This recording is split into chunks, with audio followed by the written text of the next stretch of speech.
মেয়েটি ডেকে বলে, হুজুর, আমি যেই গোরস্থানে মা আমাকে দাফন করেছিল সেই গোরস্থানে 70,000 বাসিন্দা, 70,000 বাসিন্দা ওই গোরস্থানের মধ্যে। হুজুর, ওই গোরস্থানের পাশ দিয়ে একজন আল্লাহর ওলি যাচ্ছিলেন, আশিকে রাসূল। ওই গোরস্থানের পাশ দিয়ে যাওয়ার সময় গোরস্থানের পাশে দাঁড়িয়ে কিছুবার দুরূদ শরীফ পড়ে এই দুরূদ শরীফ পড়ে ওই আল্লাহর ওলি আমাদের জন্য দোয়া করেছিল। এই দুরূদের সওয়াব আমাদের রূহের উপরে বকশিশ করেছিল। এই দুরূদ শরীফ পড়ে আমাদের জন্য দোয়া করে গিয়েছিল। ওই দুরূদের দোয়ার বরকতে আল্লাহ আমাদের 70,000 গোরস্থানের কবরবাসীর জীবনের গুনাহগুলি মাফ করে দিয়ে আল্লাহ আমাদের সবাইকে জান্নাতুল ফিরদাউসের মেহমান বানিয়ে দিয়েছে। একটা জবান বন্ধ থাকবে না, জবান খুলে আওয়াজ তুলে চিৎকার মেরে বলে সুবহানাল্লাহ। ও নবীর উম্মত, আল্লামা ইমাম সাখাবী রাহমাতুল্লাহি আলাইহি বিশ্ববিখ্যাত একজন হাদিস বিশারদ ছিলেন। তিনি আজ থেকে 550 বছর আগে একটা কিতাব লিখেছেন, আল কাউলুল বাদী। আমি মিসকিনের ঘরে কিতাবখানা আছে। চমৎকার একটি ঘটনা পড়েছি। ইমাম সাখাবী লেখেন হযরত হাসান বসরি রাহমাতুল্লাহি আলাইহির জমানা। হাসান বসরি কে? যিনি হযরত আলী রাদিয়াল্লাহু আনহুর দোয়া নিয়েছিলেন। হাসান বসরির আব্বা জান ছিলেন হযরত আলী রাদিয়াল্লাহু আনহুর একজন মুহিব্বিন। সন্তানকে কোলে করে নিয়ে গেছে, হুজুর আপনি আমার সন্তানের জন্য একটু দোয়া করে দেন, তাহনিক করে দেন, বরকত দিয়ে দেন। হযরত আলী রাদিয়াল্লাহু আনহু সন্তানটাকে কোলের ভিতরে নিয়ে বললেন, তোমার ছেলের নাম আমার হাসানের নামে নাম হবে হাসান।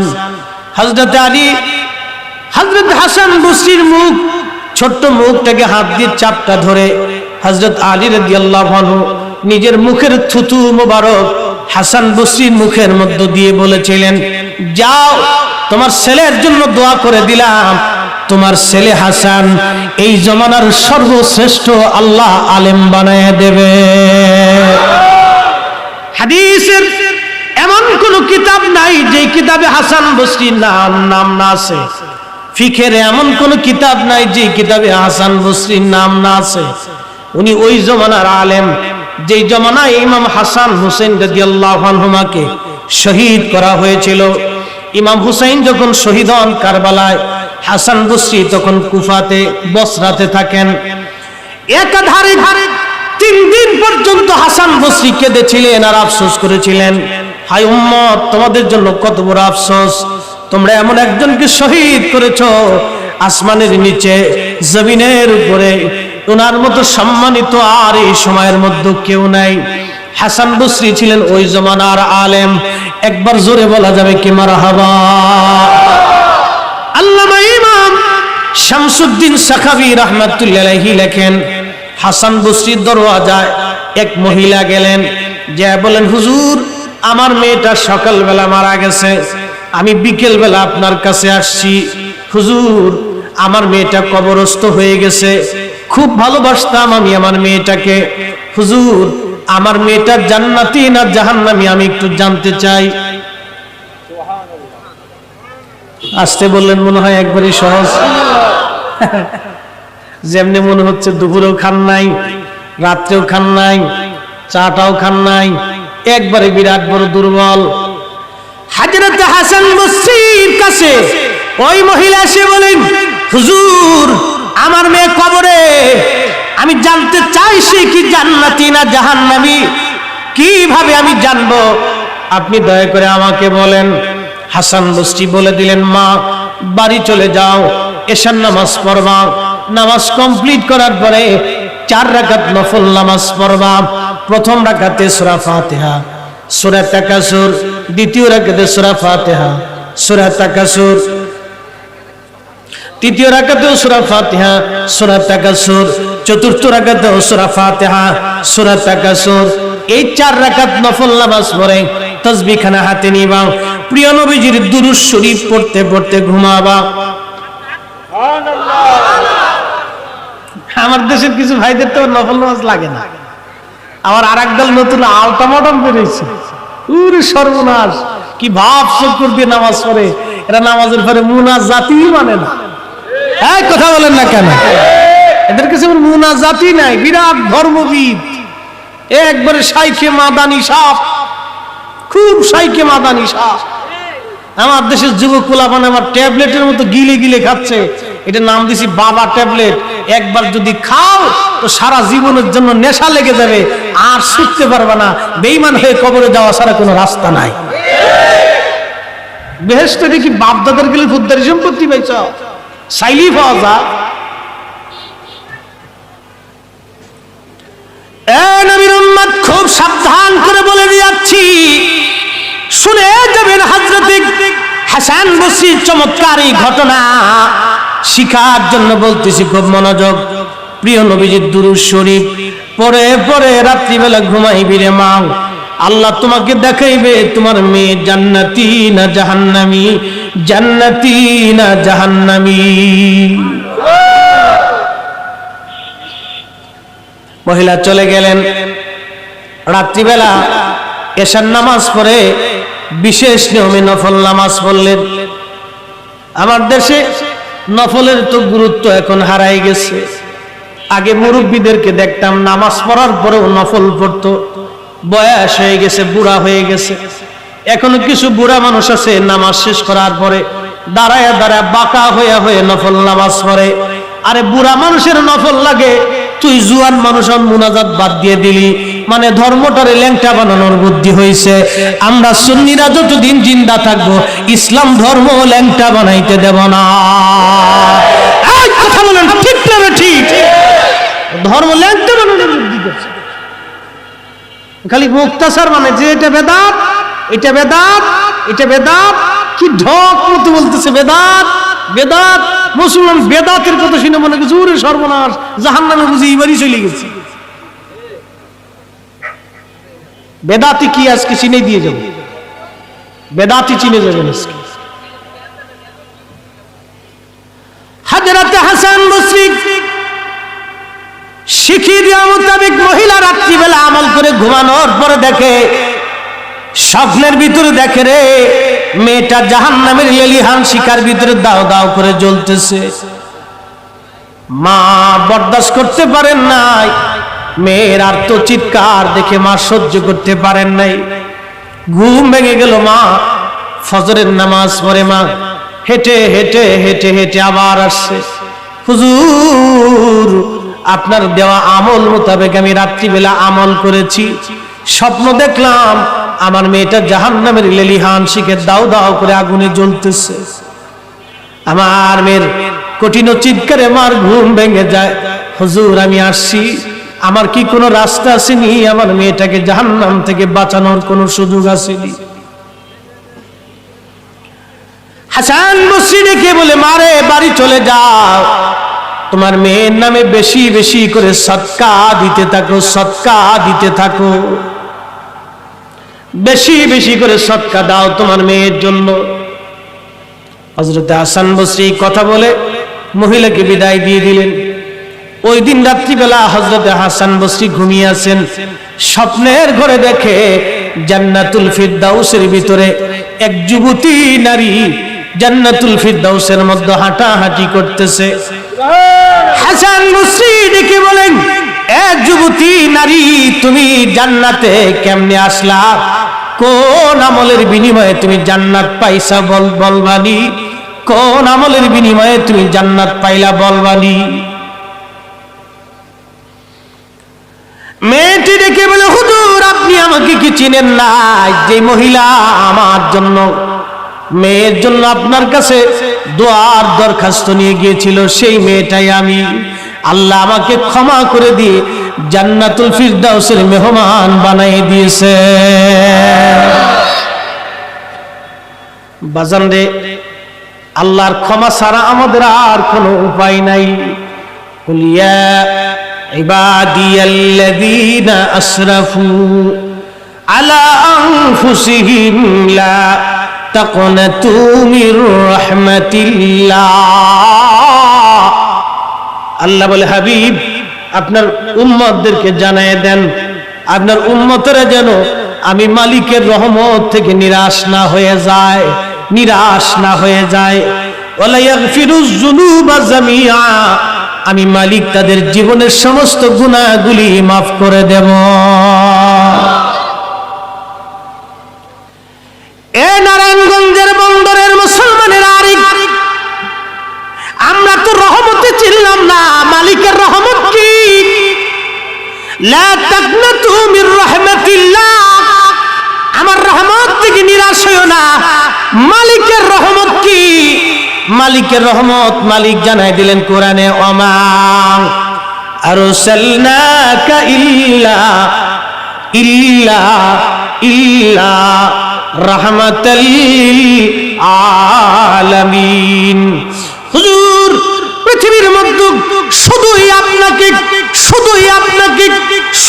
আপনাকে পাঠিয়েছি, আমি পাঠিয়েছি ইল্লা, এজন্যই, শুধু এজন্যই, রাহমাতুল লিল আলামিন, আপনি সমস্ত জগতের রহমত।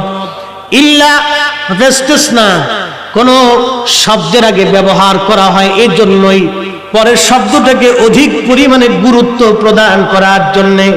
যেমন লা ইলাহা ইল্লাল্লাহ, নাই কোনো মাবুদ আল্লাহ ছাড়া। লা ইলাহা ইল্লাল্লাহ, নাই কোনো মাবুদ আল্লাহ ছাড়া। আল্লাহ ছাড়া কি কোনো ইলাহা আছে? আল্লাহ ছাড়া কোনো খালিক আছে? আল্লাহ ছাড়া কোনো রব আছে? আল্লাহ ছাড়া কোনো রাজ্জাক আছে? আল্লাহ ছাড়া কেউ নাই।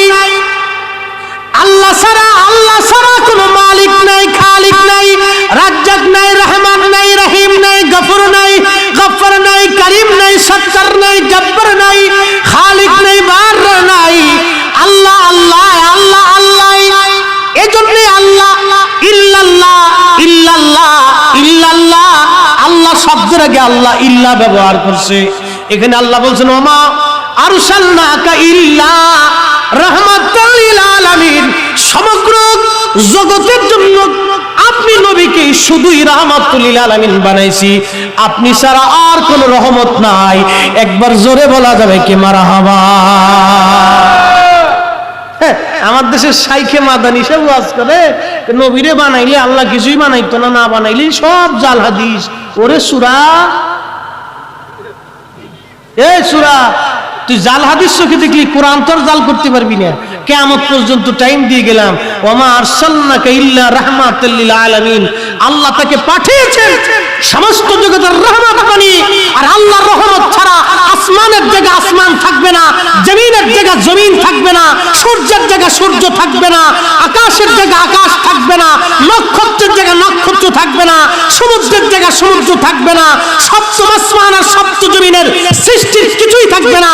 আল্লাহ যদি এই নবী রাহমাতুল লিল আলামিন না পাঠাইতেন, না বানাইতেন, না তৈরি করতেন, আল্লাহ সৃষ্টির কিছুই হতো না। এই জন্য নবী ছাড়া আল্লাহ সৃষ্টির ভিতরে কিছুই হতো না। নবীকে সৃষ্টি করার জন্যই আল্লাহ সব কিছু সৃষ্টি করেছেন। কথা বলেন ঠিক না ঠিক? নবীর জন্যই আল্লাহ করেছেন।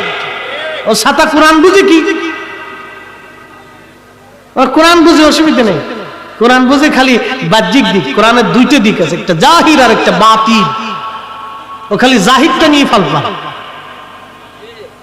ও আনতুম সুকারা লা তাকরাবুস সালাহ, এটাই পড়ছে, খালি অন্তুম সুকারা পড়ছে, খালি বাহ্যিক নিয়ে ধরবে। আপনাদের বুঝতে কি কোনো কষ্ট হচ্ছে? অসুবিধা নাই তো? একসাথে জোরে বলি তো আল্লাহু আকবার, খুব মনোযোগ দিয়ে। এবার আপনাদেরকে বলি, আল্লাহ বলেন হাবিব আপনার উম্মতকে বলেন আমার রহমত থেকে যেন নিরাশ না হয়। বলে আল্লাহর রহমতকে নবী, জোরে বলেন আল্লাহর রহমতকে, আল্লাহর রহমতকে, আল্লাহর রহমতকে। বুকে হাত দিয়ে বলতে পারবেন আপনার জীবনে গুনাহ নাই? হ্যাঁ, বক্তা, শ্রোতা, ইমাম, মুসল্লি, খতিব, মক্কার ইমাম আর মদিনার ইমাম, বাইতুল আকসার ইমাম বলে কোনো কথা নাই। কেউ বুকে হাত দিয়ে কোরআন হাতে নিয়ে বলতে পারবে না আমার কোনো গুনাহ নাই। তাহলে উপায় কি? জান্নাতে যাওয়ার রাস্তা কি? আমার দেশে সূরায় ওয়াজ করে, চাপাই নবাবগঞ্জের এক সূরা আছে, বুকে হাত বেঁধে নামাজ পড়ে। নাম বেশি বললাম না, শুধু বলে দিয়ে যাচ্ছি। কপাল পোড়ার জাত, ভালো করে শুনে যা। যদি আশেপাশে থাকিস বন্ধু, মন খারাপের জন্য বলতেছি না, আমি ডাইরেক্ট অ্যাকশন মারি, বাকি ঝুঁকি না। ফরিদপুরের পোলা, আমি গুলি করলে টেকার টেনে দিব, একবারে বিরাট ফায়ার হয়ে যাবে, কোনো সারাসারি নাই। খুব মনোযোগ দিয়ে জায়গা মতো অ্যাকশন। ওরা বলতেছে আল্লাহর নবী নিজের পাপের চিন্তায় পেরেশান হয়ে কিয়ামতের ময়দানে মিজানের পাল্লায় ফেল ফেল করে তাকায় থাকবে। এই কথা যদি কোনো হুজুরে বলে, ওরে খাওয়ানোর চাইতে কুত্তা খাওয়ানো ভালো। সাথে আপনি বেজার হলে আমার কিচ্ছু যায় আসে না। এই যে বুড়া আঙ্গুল দেখাই দিলাম, কেউ যদি বেজার হন, ও সাথে আমার কিচ্ছু যায় আসে না। আপনারা দিয়ে আমার রিজিক হয় না, রিজিক হয় মালিক দিয়ে।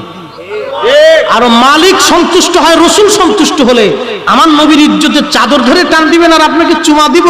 এইরকম মুসলমান হয়ে মরার চাইতে এইরকম বেঈমান হয়ে মুসলমান হয়ে মরতে চাই না। মরতে চাইলে নবী নিয়ে মরতে চাই। বাকি ঝুঁকি কথা আমার কাছে নাই, ক্লিয়ার কাট কথা। হইলে 100% হইলে আয় মুসলমান নালি যা আসইয়া কিচ্ছু আসে যায় না। আল্লাহর সৃষ্টির ভিতরে একটা মুসলমান না থাকলেও আল্লাহর কোনো ক্ষতি নেই। কথা বলেন না কেন? বলে আল্লাহকে যদি আল্লাহ বলি একজন ডাক নাও দেয়, আল্লাহর কিচ্ছু যায় আসে না। কিন্তু আল্লাহর নবীর ইজ্জত আল্লাহ আকাশ ভেঙে পৃথিবীর উপরে ফালাই দেওয়ার প্রয়োজন হলে ফেলে দিয়ে হলো নবীর ইজ্জত আল্লাহ বাঁচাবে। ভেবে চিনতে কথা বলতে হবে। বাপ, মুসলমান হয়ে কবরে যাওয়া লাগবে। লা তামুতুন্না ইল্লা ওয়া আনতুম মুসলিমুন। মুসলমান না হয়ে মরিও না, মুসলমান না হয়ে মরিও না, মুসলমান না হয়ে মরিও না, মুসলমান হয়ে আসো। মুসলমান হয়ে যেতে হলে নবীর কদমের গোলামি ছাড়া আর কোনো রাস্তা নাই। ওই রহমতকে রহমত আমার নবী, ওই রহমত আমার নবী, রহমত আমার নবী। প্রশ্ন রাখবেন মুফতি জহিরুল ইসলাম ফরিদি, রহমত কেমনে নবী হলো? কঠিন মেহেশ্বরের মাঠে জিব্রাইল আমিন, মিকাইল, ইসরাফিল আর আজরাইল, চারজন মুকাররাবিন ফেরেশতা। জিব্রাইল, মিকাইল, ইসরাফিল, আজরাইল, চারজন মুকাররাবিন ফেরেশতা। বন্ধুগো, এই ফেরেশতা কিন্তু এই চারজন না, এত পরিমাণে ফেরেশতা আল্লাহ বানাইছে। পৃথিবীর কোন মানুষ, কোন জ্ঞানী, কোন বিজ্ঞানী কোনদিন কিয়ামত পর্যন্ত যদি হায়াত দেয়, ফেরেশতা গুনে গুনে শেষ করতে পারবে না। এত ফেরেশতা আল্লাহ তৈরি করেছেন। ও মুসলমান, কঠিন মেহশরের মাঠে সব ফেরেশতারা আল্লাহ যখন কাহার হয়ে যাবেন, খুব গরম হয়ে যাবে, আল্লাহর জালালি মেজাজ তৈরি হয়ে গেছে। মালিকি ইয়াউমিদ্দিন, যিনি বিচার দিনের মালিক, বিচার দিনের মালিক ওই আল্লাহ ছাড়া আর কেউ নাই। এই কঠিন সময় আল্লাহ কাহার হয়ে যাবেন, খুব শক্ত হয়ে যাবেন। আল্লাহর এই রুদ্র ভাব দেখে, কাহারিয়ত দেখে সমস্ত ফেরেশতারা জিব্রাইল, মিকাইল, ইসরাফিল, আজরাইল আল্লাহর সামনে মেহেশ্বরের মাঠে সেজদার মধ্যে পড়ে থরথর থরথর থরথর করে কাঁপতে থাকবে। আল্লাহর সামনে সেজদায় পড়ে থরথর থরথর করে কাঁপতে থাকবে, অথচ তাদের কোনো গুনাহ নাই। এই জিব্রাইল আর মিকাইলকে দেখে সব ফেরেশতারা সেজদার মধ্যে পড়ে থরথর থরথর করে কাঁপতে থাকবে। নাহাকুম আনহু ফান্তাহু, নবী করেন নাই, করার অনুমতি দেন নাই, মনোসম্মতি নাই, তুমি সেটা ছাড়ো। নবী সাহেবের শরীয়ত, ইচ্ছা করলে আল্লাহর নবী শরীয়ত পরিবর্তন করে দিতে পারতেন। নবী ইচ্ছা করতেন আকাশের, আল্লাহর আকাশ থেকে কোরআন নাজিল হতো। নবী মন বেজার করে বসে আছেন, আল্লাহ খুশি হয়ে বলেন, হাবিব ইন্না আনজালনাহু ফি লাইলাতুল কদর, লাইলাতুল কদরি খায়রুম মিন আলফি শাহর তানাজ্জালুল মালায়েকাতু ফির রূহ। ও আমার বন্ধু, খুবই মনোযোগ, আমি আপনাকে লাইলাতুল কদর দিয়ে দিলাম। এই কদর দেওয়ার কারণে আমি 1000 মাসের চাইতে একটা উত্তম রজনী আপনাকে দিয়ে দিলাম। একবার জোরে বলা যাবে কি সুবহানাল্লাহ? যদি আল্লাহ জিজ্ঞেস করে, মধ্যপ্রাচ্যে তেল বিক্রি করে টাকার মৌলবী বলেছিল মুহাম্মদ রাসূলুল্লাহর মুখ থেকে দুর্গন্ধ হয়, তুমি উম্মত তাকে চুমা মারছো না? হিসাব দিয়ে বেহেশতে চলে যাও। কত বছর সিজদা দিয়েছেন আল্লাহর ঘর কাবা শরীফের গিলাফ ধরেও যদি কাঁদেন, আল্লাহর কসম 70 লক্ষ বছর ধরেও যদি কাঁদেন, মাকামে ইব্রাহিমে দাঁড়িয়ে দাঁড়িয়ে সারা জীবন যদি নামাজ পড়েন, জিকিরে ফিকিরে ওই অবস্থায় যদি মারা যান, রোজা হালতেও যদি মরে যান, আল্লাহর কসম হৃদয়ে যদি রাসূল কারীমের শানের বিদ্বেষ নিয়ে কবরে চলে যান, খোদার কসম ওই জিকির ওই নামাজ আল্লাহর ঘরের গিলাফ ধরে কাঁদলেও বেহেশতের আশা করতে পারবেন না যদি রিসালাতের সাথে গুস্তাখি করে কবরে চলে যান।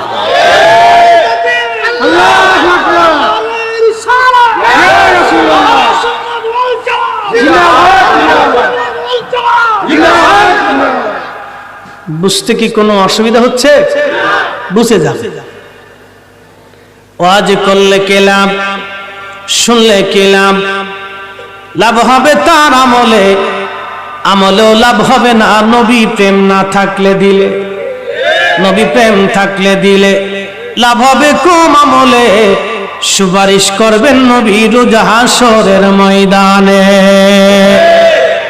জ্ঞানী যারা বুঝে তারা শুধু ইশারা, নাদানেরে বুঝাইতে পারে আসে কে কোথায়। জ্ঞানীর মতো জ্ঞানী হলে অল্প কথাই বুঝে, কচুর মতো কচু হলে অল্প জালেই সিজে।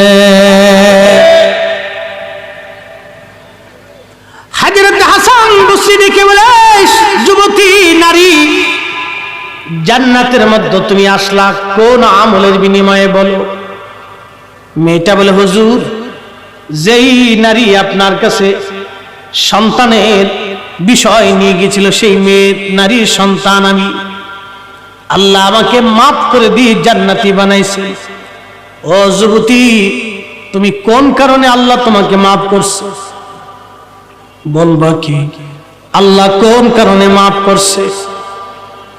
মেয়েটি ডেকে বলে, হুজুর, আমি যেই গোরস্থানে মা আমাকে দাফন করেছিল, সেই গোরস্থানে 70,000 বাসিন্দা, 70,000 বাসিন্দা ওই গোরস্থানের মধ্যে। হুজুর, ওই গোরস্থানের পাশ দিয়ে একজন আল্লাহর ওলি যাচ্ছিলেন, আশিকে রাসূল। ওই গোরস্থানের পাশ দিয়ে যাওয়ার সময় গোরস্থানের পাশে দাঁড়িয়ে কিছুবার দুরূদ শরীফ পড়ে, দুরূদ শরীফ পড়ে, এই দুরূদ শরীফ পড়ে ওই আল্লাহর ওলি আমাদের জন্য দোয়া করেছিল। এই দুরূদের সওয়াব আমাদের রূহের উপরে বকশিশ করেছিল। এই দুরূদ শরীফ পড়ে আমাদের জন্য দোয়া করে গিয়েছিল। ওই দুরূদের দোয়ার বরকতে আল্লাহ আমাদের 70,000 গোরস্থানের কবরবাসীর জীবনের গুনাহগুলি মাফ করে দিয়ে আল্লাহ আমাদের সবাইকে জান্নাতুল ফিরদাউসের মেহমান বানিয়ে দিয়েছে। একটা জবান বন্ধ থাকবে না, জবান খুলে আওয়াজ তুলে চিৎকার মেরে বলে সুবহানাল্লাহ। এ নবীর উম্মত, খুব মনোযোগ। জমানা হযরত হাসান বসরির জমানা। হাসান বসরির জমানা মানে খায়রুল কুরুন, সুম্মাল্লাযীনা ইয়ালুনাহুম, সুম্মাল্লাযীনা ইয়ালুনাহুম। নবী বলেন, আমার জমানা, সাহাবীদের জমানা উত্তম, এরপরে তাবিন, তাবে তাবিনদের জমানা উত্তম। হযরত হাসান বসরি তাবেঈর জমানা। সেই জমানায় মুসলমানরা কবরের পাশে দাঁড়াইয়া দুরূদ শরীফ পড়ে মুসলমানরা সওয়াব রেসানি করত, অর্থাৎ দুরূদের সওয়াবগুলি কবরের পাশে দাঁড়াইয়া বকশিশ করে দোয়া করত। আর আমার জামানায় বুকে হাত বেঁধে নামাজ পড়ে ফতোয়া মারতেছে, এগুলি সব বেদাত। বাংলাদেশের মোল্লারা বলে বানাইছে, ওরে চূড়া, তোর কান পেছে একবারে থাপড়ে কান বড়া করে দেওয়া উচিত। চূড়ার বেটা চূড়া, কিতাব পড়িস না, মুসলমানদের ধোঁকা দিচ্ছিস। হাসান বসরির জামানাতে মুসলমানরা কবরের পাশে দাঁড়িয়ে দুরূদ শরীফ পড়ে মুসলমানরা কবর জিয়ারত করে সওয়াব রেসানি করত, বেটার ঘরের বেটা। আর তুই 1400 বছর পরে এসে ফতোয়া মারতেছিস। হাসান বসরির জমানার মুসলমানরা বুঝে না, আর তুই 1450 বছর পরে এসে সৌদি আরবের টাকা নিয়ে একবার ফতোয়া মেরে দিচ্ছিস কায়দা মতো। মুসলমানকে নাফরমান বানানোর বুদ্ধি চলতেছে, শুধু বেদাতের দোহাই দিয়ে। উচিত কথা বললে মানুষ বলে, আপনারা কি ওয়াজ করেন আরে মুসলমান, হালালকে হারাম মনে করে কবরে গেলে সে কাফের হয়ে কবরে চলে যায়। কেউ যদি হালালকে হারাম মনে করে কবরে চলে যায়, ও মুশরিক হয়ে কবরে চলে যায়। চিন্তা করতে পারছেন কত বড় বেদাতের তবকা দিচ্ছে। তার মানে হাসান বসরির জমানার ইমাম হাসান হুসেনের জমানার মুসলমানরা বেদাতি ছিল, যে জমানার মুসলমানরা তাহাজ্জুদ কাজা করে নাই। হযরত হাসান বসরির জামানাতে ওই নারী বলতেছে, হুজুর আমাদের কবরের পাশ দিয়ে যাওয়ার সময় একজন আল্লাহর ওলি প্রিয় নবীজির শানে দুরূদ শরীফ পড়ে দোয়া করে গিয়েছিল। এই দুরূদ দোয়ার বিনিময়ে আল্লাহ আমাদের 70,000 গোরস্থানবাসীর জীবনের গুনাহগুলি আল্লাহ মাফ করে দিয়ে আমাদেরকে জান্নাতুল ফিরদাউসের আলা মেহমান বানিয়ে দিয়েছে। একবার আওয়াজ তুলে বলা যাবে কি মারহাবা। আল্লাহুম্মা সাল্লি আলা লানা মুহাম্মাদ ওয়া আলা আলি সাইয়্যিদিনা। তুমি মোদের আশার আলো, তাই তো তোমায় বাসি ভালো। তুমি মোদের আশার আলো, তাই তো তোমায় বাসি ভালো। হৃদয় নামের ফুলদানিতে, হৃদয় নামের ফুলদানিতে গেথে রেখেছি প্রেমের মালা। ইয়া রাসূলুল্লাহ ইয়া হাবিবাল্লাহ, বলেন ইয়া রাসূলুল্লাহ ইয়া হাবিবাল্লাহ ইয়া রাসূলুল্লাহ। তুমি মোদের আশার আলো, তাই তো তোমায় বাসি ভালো। কথা বলেন ঠিক কিনা? আরে প্রিয় নবীর দুরূদের এত বড় বরকত, 70,000 গোরস্থানবাসীর জীবনের গুনাহ আল্লাহ মাফ করে দিলেন। প্রিয় নবীর দুরূদের বরকতে 70,000 বান্দার গুনাহ মাফ হয়ে গেল। দুরূদের কি দাম, কি দাম! আজকে এই দুরূদ নিয়েও খালি ফতোয়া মারতেছে। আয় হায়, উম্মতের কপাল মন্দ হয়ে গেছে, উম্মতের কপাল মন্দ হয়ে গেছে। কত মৌলবী, কত বক্তারা দুরূদের বিরোধিতা করে করে কবর দেশে চলে গেছে, মাটির সাথে মিশে গেছে, কবরের ঠিকানা পর্যন্ত নিশ্চিহ্ন হয়ে গেছে। যাদের ওয়াজ শোনার জন্য হাজার হাজার মানুষ সিরিয়াল ধরে বসে থাকতো ওয়াজ শুনবে, তাদের বহু বক্তা কবর দেশে চলে গেছে, মাটির সাথে মিশে গেছে। জাইরিন কবরের পাশে নাই।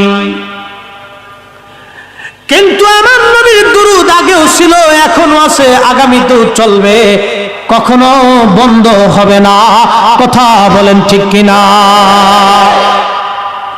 চেষ্টা হবে, বন্ধ হবে না। ফতোয়া মারবি, ফতোয়া হারাই যাবে। কিছু মুসলমান গুমরা হবে, তোমার মতো জাহান্নামে ওরাও চলে যাবে। কিন্তু আশিকে রাসূলরা নবীর পাগল হইয়া হাসতে হাসতে আল্লাহর জান্নাতে চলে যাবে। বন্ধু, নবী পাওয়ার জন্য মুফতি হওয়া লাগে না, নবী পাওয়ার জন্য মুহাদ্দিস হওয়া লাগে না, নবীকে ভালোবাসার জন্য বক্তা হওয়া লাগে না, প্রিন্সিপাল হওয়া লাগে না, শাইখুল হাদিস হওয়া লাগে না, বাদাম চ্যান্সেলর হওয়া লাগে না, অধ্যক্ষ অধ্যাপক প্রভাষক হওয়া লাগে না, বড় বিশ্ববিদ্যালয়ে ভর্তি হওয়া লাগে না। একজন দিন মজুর একেবারে অক্ষর জ্ঞানহীন, শূন্য, লেখাপড়া কিচ্ছু নাই, বাজান দিন মজুর, খেটে খাওয়া মানুষ, রিক্সাওয়ালা, ভ্যানওয়ালা, ড্রাইভার, প্যাসেঞ্জার, চাকরিজীবী, বুদ্ধিজীবী, আপনার কি বলে, আপনার ব্যবসাওয়ালা, বিভিন্ন রকমের শ্রেণী বিন্যাসের মানুষের কলিজার ভিতরে কালা নাই রে, ধলা নাই রে, সুন্দর নাই রে, ল্যাংড়া নাই রে, বোবা নাই রে, কানা নাই রে। নবীর ভালোবাসা নিয়ে কবরে যাওয়া যায়, দলিল লাগে না, ভালোবাসা নিয়ে হলো বড় দলিল। কথা বলে হযরত ইমাম হুসাইন রাদিয়াল্লাহু আনহুর পবিত্র মস্তক মাথা মোবারক কেটে বর্ষার আগায় বিধাইয়া ইয়াজিদের সৈন্যরা কুফা নগরে নিয়ে চলে গেল। কুফা নগরের যিনি গভর্নর উবাইদুল্লাহ ইবনে জিয়াদ, জিয়াদ ছিল জারস, বাবার কোনো পরিচয় ছিল না। এই জিয়াদের রক্ত ছিল উবাইদুল্লাহ, উবাইদুল্লাহ ইবনে জিয়াদ। এই উবাইদুল্লাহ ছিল ইয়াজিদের ঘোষিত গভর্নর। ইয়াজিদ তাকে সিরিয়া থেকে ওই কুফা নগরে পাঠিয়েছিল ইমাম হুসাইনকে বধ করার জন্য, ইমাম হুসাইনকে হত্যা করার জন্য। আজকে আমাদের দেশের একদল মুনাফিক বুকে হাত বেঁধে নামাজ পড়ে, ওদের মৌলবীরা বলে ইয়াজিদের কোনো দোষ না, দোষ ছিল উবাইদুল্লাহ ইবনে জিয়াদের। আচ্ছা আপনারা বলেন, এই শহরের যিনি ডিসি নিয়োগ পায় কি পাবলিকের কারণে না সরকারি মাধ্যমে?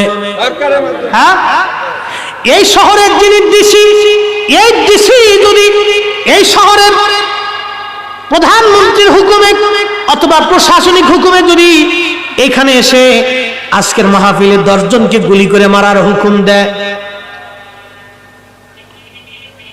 ধরেন এখানে একটা আন্দোলন হবে, এই আন্দোলনে যদি উপর থেকে নির্দেশ ডিসির উপরে আসে, ডিসির নিজস্ব কোনো ক্ষমতা নাই, উপর থেকে নির্দেশ আসবে হয় গুলি করো আর না হয় আন্দোলন ঠেকাও, লাঠি চার্জ করো।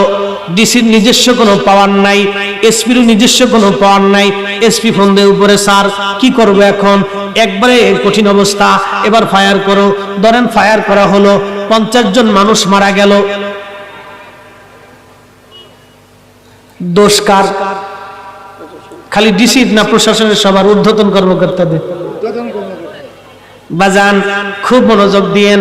আমেরিকা রাশিয়ার ইউক্রেন যুদ্ধ হয়, 2 দলের যুদ্ধ হচ্ছে। বারবার আমেরিকা কয় পুতিনকে আমাদেরকে যুদ্ধপরাধী বানাইতে হবে, পুতিনকে যুদ্ধপরাধী বানাইতে হবে। পুতিন কি যুদ্ধ করতেছে? যুদ্ধ তো সৈন্যরা করতেছে। বারবার আমেরিকা কয়েকটা পুতিনকে যুদ্ধপরাধী বানাইতে হবে, আন্তর্জাতিক আদালতে তার বিরুদ্ধে মামলা করতে হবে, তাকে অপরাধী বানিয়ে শাস্তি দিতে হবে। কারণ কি? পুতিন তো আর অস্ত্র নিয়ে যুদ্ধ করে ইউক্রেনের একটা মানুষও মারে নাই, মারতেছে তো সৈন্যরা। দোষ পুতিনের কেন? খালি আমেরিকা পুতিনের উপর খেপছে, কারণ কি? পুতিন ও দেশের রাষ্ট্রপ্রধান। পুতিন যদি হুকুম না দিত একটা সৈন্য যুদ্ধে যাইতো না। কথা বলেন ঠিক কিনা? খুব মনোযোগ দিয়ে। ইউক্রেনে সাবি মারতেছে কিরা? আমেরিকা। আমেরিকা হলো আজাজিলের ভূমিকায় আছে। আজাজিল চিনেননি আপনারা? এই শয়তান যদি চায় 1 ঘন্টার ভিতরে যুদ্ধ বন্ধ করে দিতে পারে, কোনো ব্যাপার না। 1 ঘন্টা লাগবে মাত্র, 1 ঘন্টার ভিতরে যুদ্ধ বন্ধ করে দিতে পারে। কিন্তু খালি আজাজিলের ভূমিকা আছে। ইউক্রেনে খালি তোরে অস্ত্র দিতেছি, তুই চালাই যা, তুই চালাই যা। সারা বিশ্বে এই শয়তানের জন্য কোটি কোটি মানুষ কষ্ট হইতেছে। কথা বলেন না কেন? খুবই মনোযোগ। ইয়াজিদ ছিলেন রাষ্ট্রপ্রধান, ওবাইদুল্লাহকে বলে দিল যাও, কুফার যিনি গভর্নর ছিল তাকে সরাইয়া তুমি গভর্নর হও। যে কোনো পরিস্থিতিতে তুমি সিদ্ধান্ত নিবা, তোমার সিদ্ধান্তই চূড়ান্ত হবে। আমার পরবর্তী নির্দেশ না যাওয়া পর্যন্ত চলতে থাকবে। ওবাইদুল্লাহ ইবনে জিয়াদ 22,000 সৈন্য পাঠিয়ে ইমাম হুসাইনকে নির্মমভাবে শহীদ করলো, মাথা মোবারক কেটে নিয়ে গেল। নিয়ে যাওয়ার পরে উবাইদুল্লাহ ছিল মসজিদের মিম্বরে, কুফার মসজিদের মধ্যে নিয়ে যা হলো ইমাম হুসাইন রাদিয়াল্লাহু আনহুর মাথা মোবারক।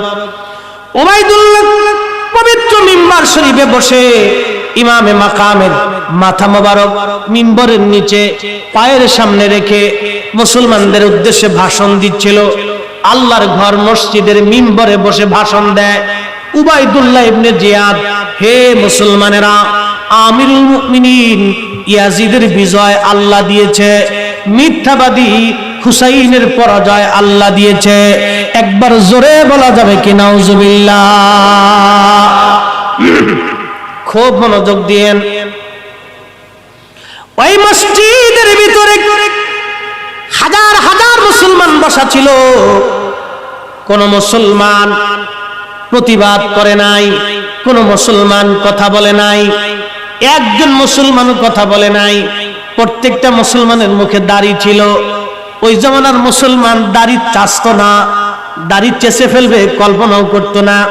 ওই জমানার মানে অন্য ধর্মের ইহুদি খ্রিস্টানরাও দাড়ি চাচতো না, ওই জমানার মানুষরা দাড়ি চাচতো না, সবাই দাড়ি রাখতো। প্রত্যেকটা মুসলমান মসজিদে দাড়িওয়ালা। ওই জমানার মুসলমান পাগড়ি ব্যবহার করত, প্রত্যেকটা মুসলমানের মাথায় পাগড়ি। ওই জমানার মুসলমানরা নামাজ কাজা করত না, প্রত্যেকটা মুসলমান নামাজে আসছে। প্রত্যেকটা মুসলমানের জবানে কালেমার সাক্ষী, প্রত্যেকটা মুসলমানের হৃদয়ে কালেমার সাক্ষী।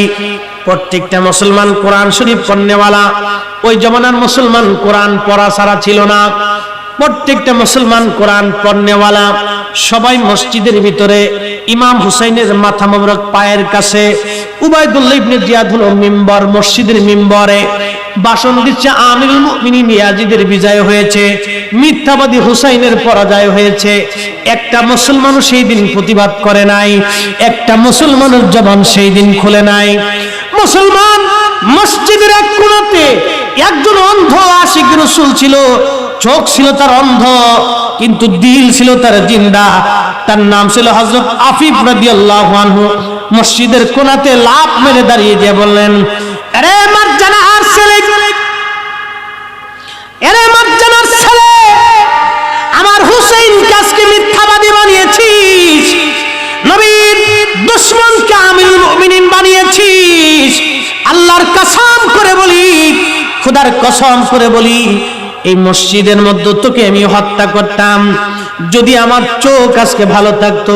আল্লাহ আমাকে অন্ধ করে রেখেছেন, সেই জন্য তোকে মসজিদে আজকে বেঁচে গেলি, তা না হলে আজকে তোকে কতল করতাম।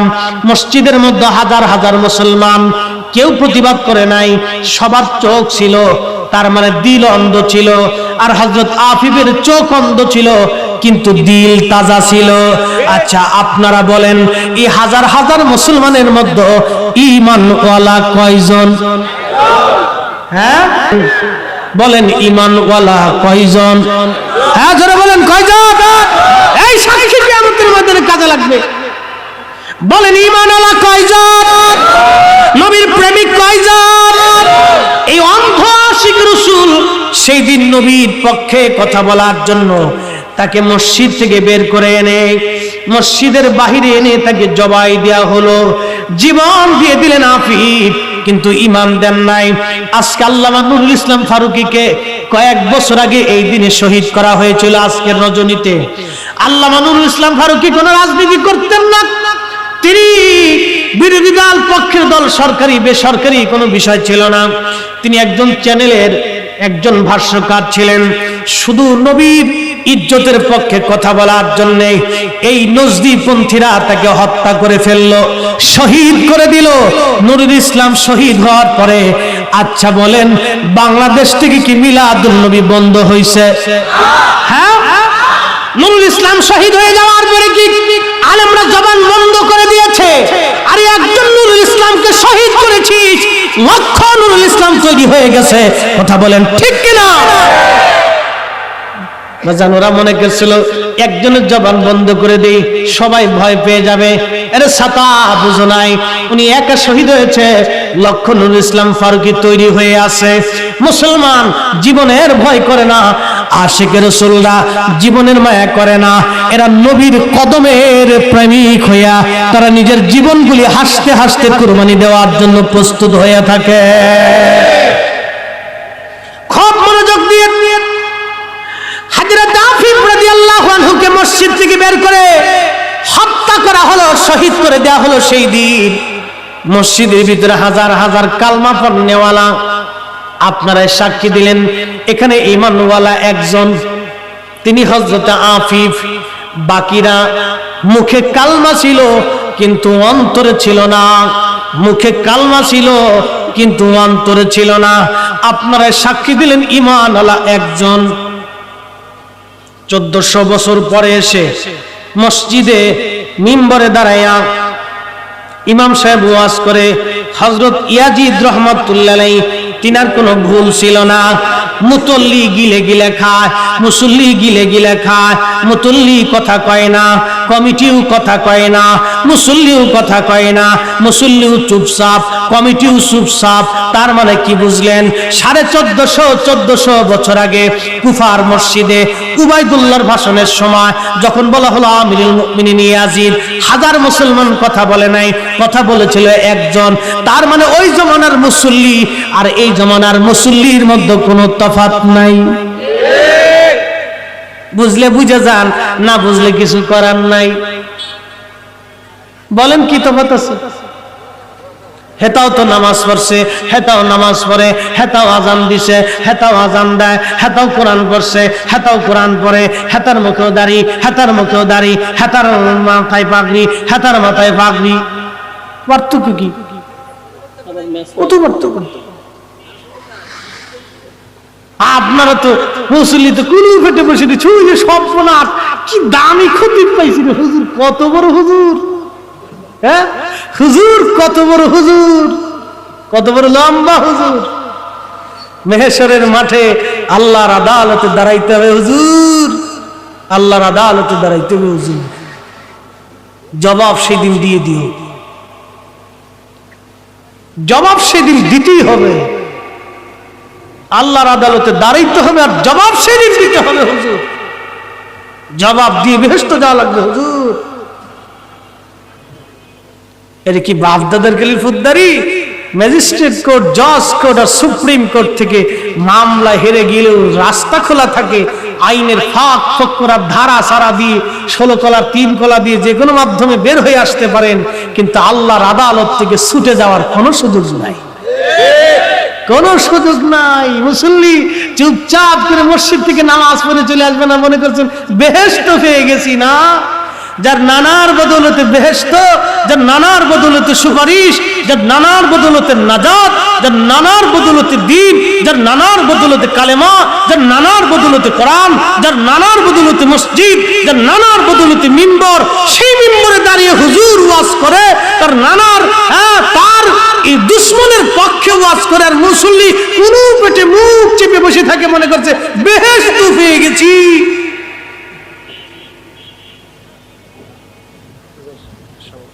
আচ্ছা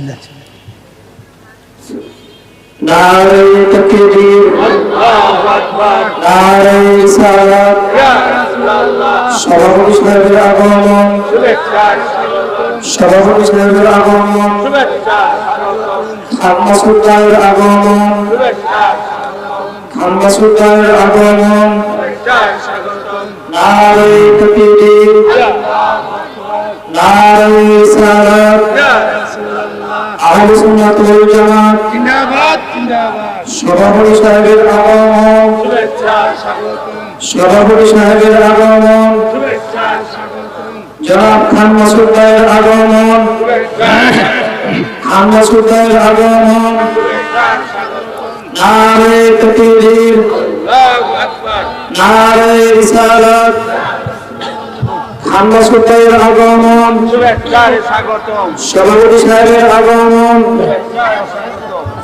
আলহামদুলিল্লাহ, আমি আজকে আল্লাহ শেখ জলিসার বিরোধী সাহেবের কাছে ক্ষমা চাচ্ছি। উনি ক্ষমা সুন্দর দেখবেন, কারণ খুব সুন্দর মুহূর্তে আমার ভাই আসছেন, যে মুহূর্তে ছিল খুব একেবারে বক্তা এবং শ্রোতার সঙ্গে মহাপ্রচুর বন্ধন তৈরি হয়েছিল। মাঝখানে ডিস্টার্ব হওয়ার কারণে আমি ক্ষমা চাচ্ছি। আমাদের মাঝে উপস্থিত হয়েছেন আজকে যে সম্মানিত সভাপতি, যার জন্য আজকে প্রোগ্রামটা সফল। আমাদের অন্তরের যুবকরা কম, গরিব মেহনতি মানুষের বন্ধু, সারা দেশের মানুষ, যারা খান মাসুদ ভাই আমাদের কাছে বিশেষ অতিথি হিসেবে উপস্থিত হয়েছেন। আমার ভাই, প্রিয় ভাই যারা গালিব হায়দার আমাদের মাঝে উপস্থিত হয়েছেন। 50 হাজার জানাচ্ছি বিশেষ অতিথি আজকে খান মাসুদ ভাইয়ের বন্ধু যারা খায়রুল আলম সুজন ভাই আমাদের মাঝে এখানে উপস্থিত হয়েছেন। বিশেষ করে উজ্জ্বল ভাই সহ অনেক উপস্থিত হয়েছেন। হুজুরের বক্তব্য রাখার জন্য হুজুরকে অনুরোধ করছি।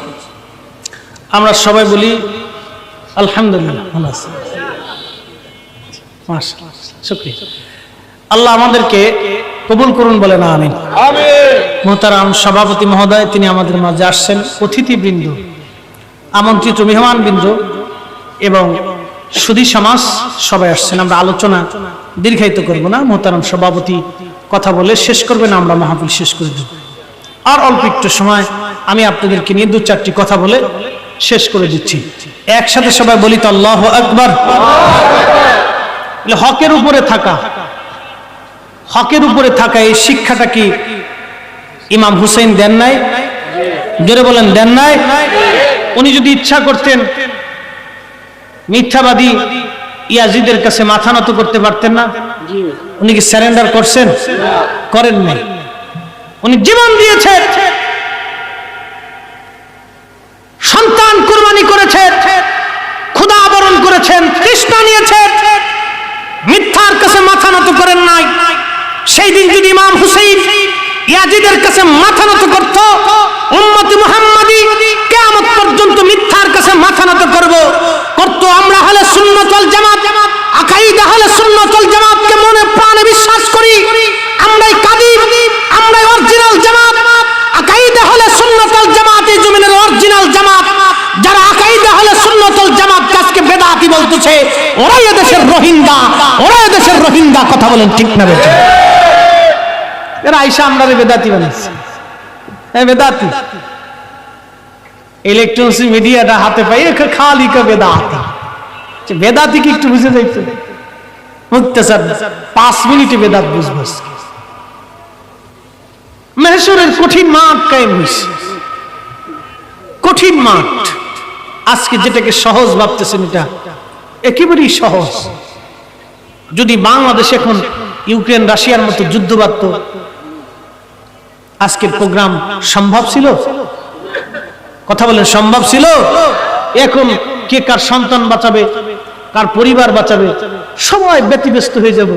কে খাবে, কে খাবে না, কে বাজার করবে, কি করবে না, কার চাকরি থাকবে কি থাকবে না, ব্যবসা হবে কি হবে না, সব পেরেশান। কোথায় পালাবে, কোন দেশে যাবে, সবাই পেরেশান। মেহেশ্বরের কঠিন মাঠ, এতই কঠিন, এতই ভয়াবহ মাঠ। সেই কঠিন মাঠে সাপ যখন থরথর থরথর করে কাঁপবে, রহমতের নবী ডাকবে, উম্মত আসো, আসো আমার কাছে। ওই কঠিন মেহশরের মাঠে একদল উম্মতের চেহারা দেখলে বোঝা যাবে তারা আল্লাহর জান্নাতি, জান্নাতি, জান্নাতি, জান্নাতি। নূরের মিম্বরে নূরের চেহারা নিয়ে আরশে মুআল্লার নিচে তারা বসে থাকবে। ইয়াউমা তাবিয়াদ্দু উজুহুন, চেহারাগুলি থাকবে উজ্জ্বল, দেখলে বোঝা যাবে জান্নাতি, জান্নাতি। আমি বলি নেই জান্নাতি দল কারা। হযরত ইবনে আব্বাস আজ থেকে 1450 বছর আগে কোরআন নাজিল হওয়ার পরে তিনি তাফসীর করে গেছেন, অহুম আহলুস সুন্নতি ওয়াল জামাত। অন্য কোন দল না, সেই দলের নাম আহলে সুন্নাত ওয়াল জামাত। একবার জোরে বলা যাবে কি মারহাবা? সুন্নি চেহারা দেখে হয় না, সুন্নি দাড়ি দেখে হয় না।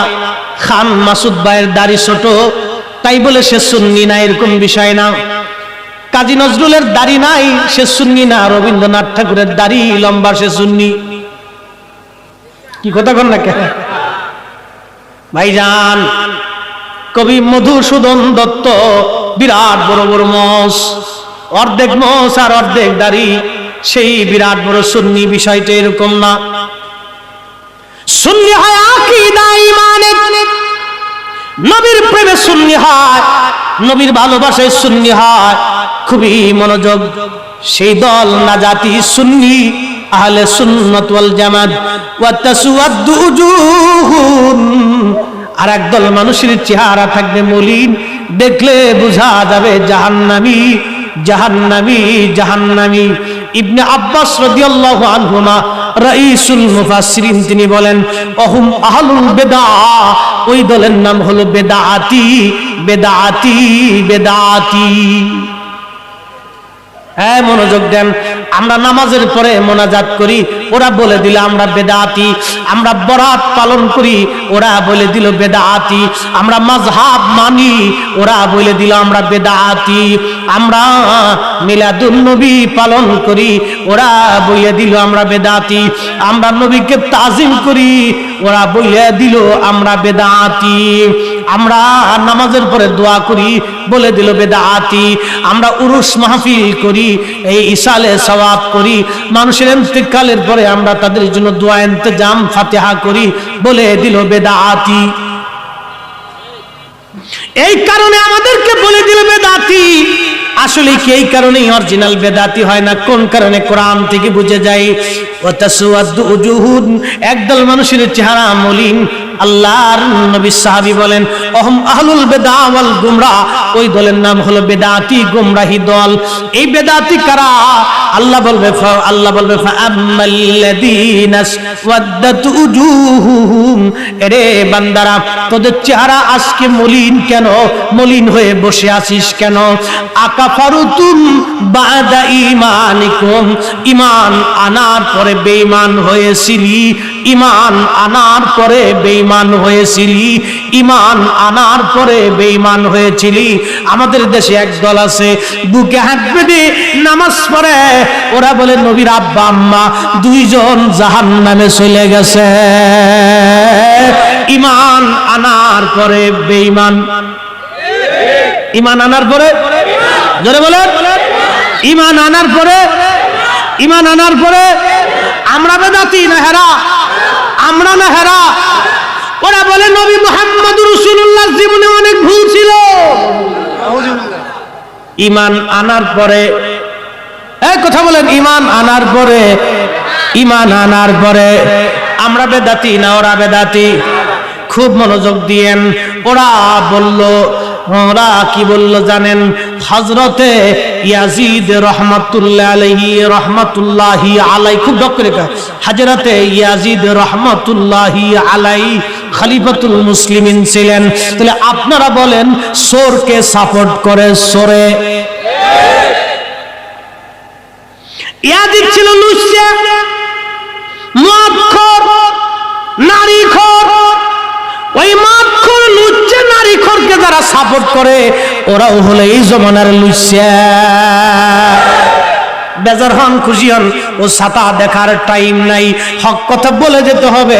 মরে যাব, ইয়াজিদের পক্ষ নিয়ে মরতে চাই না। আমরা হুসাইনি মুসলমান, ইমাম হুসাইনের পক্ষে লড়াই করেই মরব। এই কথা বলেন ঠিক কিনা? ইয়া রাসূলুল্লাহ, ইয়া রাসূলুল্লাহ,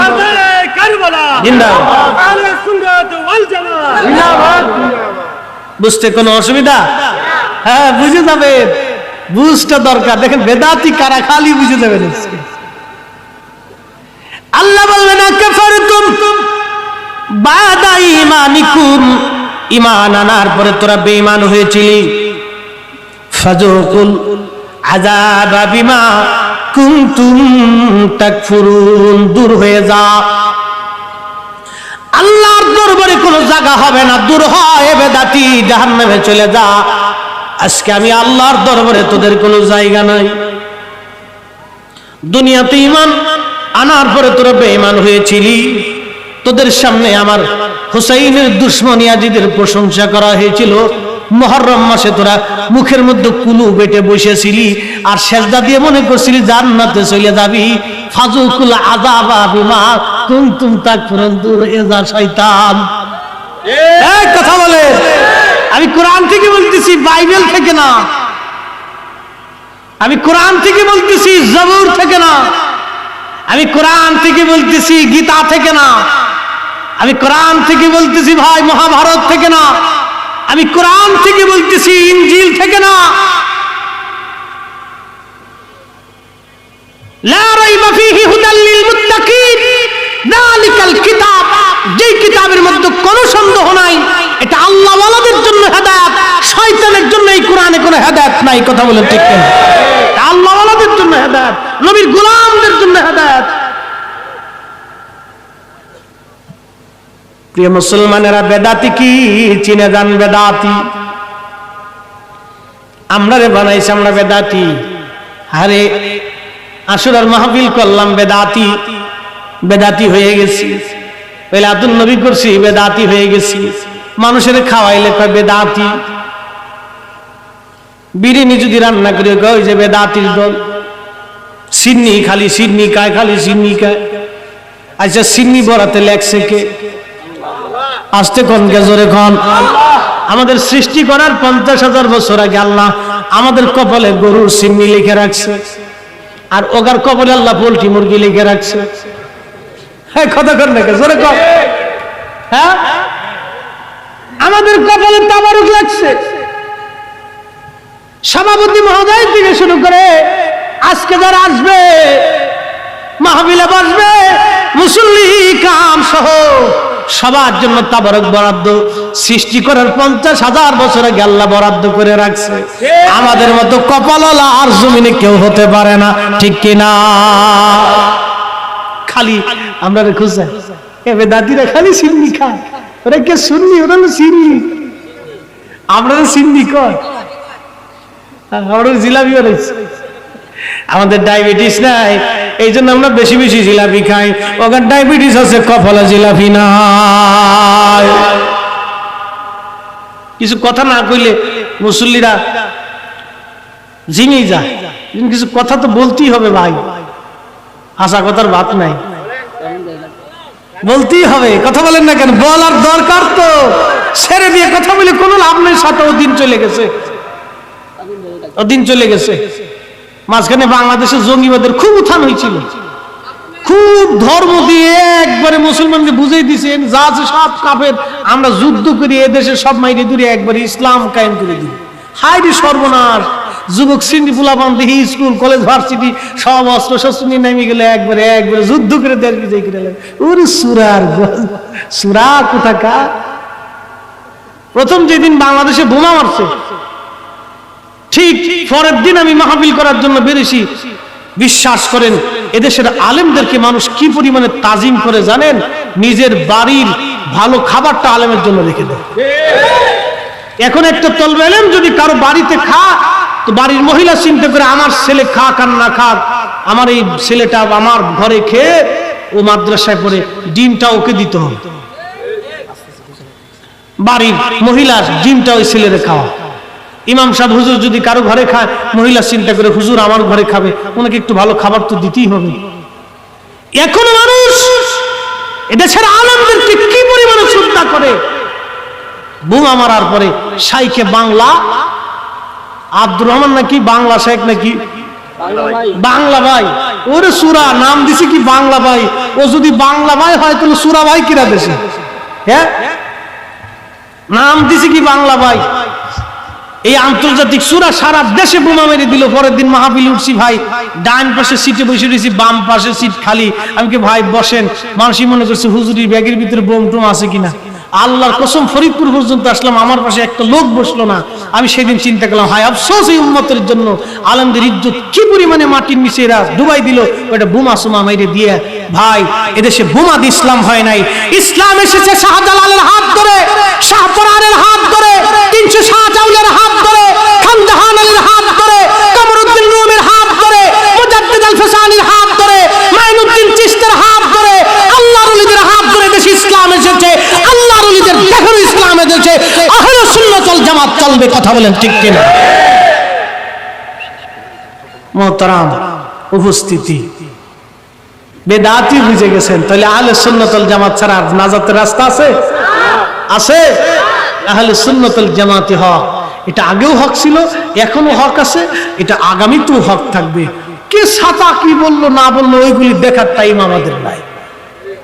আমরা নবীকে ভালোবাসি বিনা দলিল, দলিল ছাড়া ভালোবেসেই যাবো। কথা বলেন ঠিক কিনা?